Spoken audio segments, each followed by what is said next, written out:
Thiruvananthapuram അട്ടക്കുളങ്ങരയിൽ school കെട്ടിടം തകർന്നതിൽ അന്വേഷണത്തിന് കത്ത് നൽകുമെന്ന് മേയർ വി രാജേഷ്. കാലപ്പഴക്കം ചെന്ന കെട്ടിടം കഴിഞ്ഞ വർഷം ജൂലൈയിൽ 3 കോടി രൂപ മുടക്കി നവീകരിച്ചതാണ്. സംഭവത്തിൽ മുൻമന്ത്രി മറുപടി പറയണമെന്നും മേയർ ആവശ്യപ്പെട്ടു. അശാസ്ത്രീയ നിർമ്മാണത്തെപ്പറ്റിയും പണം ചെലവഴിച്ചതിനെപ്പറ്റിയും സമഗ്ര അന്വേഷണം വേണം.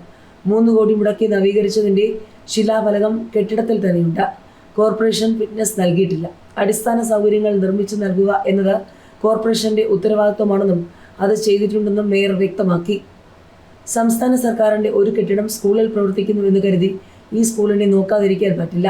കുട്ടികളെ ഇരുത്തി പഠിപ്പിക്കാൻ പറ്റില്ലെന്ന് സമൂഹം മനസ്സിലാക്കിയ കെട്ടിടത്തിന് വേണ്ടി കോടികൾ മുടക്കി നവീകരിച്ചത് എന്തിനു വേണ്ടിയാണെന്ന് വി രാജേഷ് ചോദിച്ചു.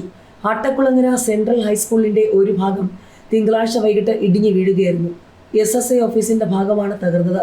വൈകിട്ട് 5:30യോടെയാണ് സംഭവം എന്നതിനാൽ ആളപായം ഉണ്ടായില്ല.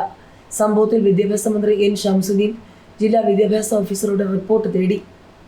അട്ടക്കുളങ്ങരയിൽ സ്കൂൾ കെട്ടിടം തകർന്നു വീണ സംഭവത്തിൽ സമഗ്ര അന്വേഷണം ആവശ്യപ്പെട്ട് മുൻമന്ത്രി വി ശിവൻകുട്ടി.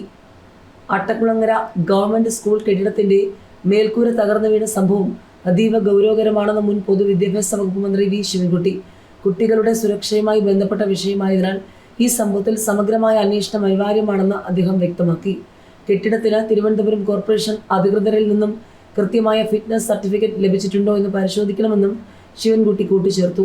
സ്കൂൾ കെട്ടിടത്തിന്റെ ബലക്ഷയം മാത്രമല്ല, സ്കൂൾ കോമ്പൗണ്ടിൽ കുട്ടികൾ എത്തിപ്പെടാൻ സാധ്യതയുള്ള എല്ലാ കേന്ദ്രങ്ങളും അതീവ ശ്രദ്ധയോടെ പരിശോധിക്കണമെന്ന് മുൻമന്ത്രി പറഞ്ഞു.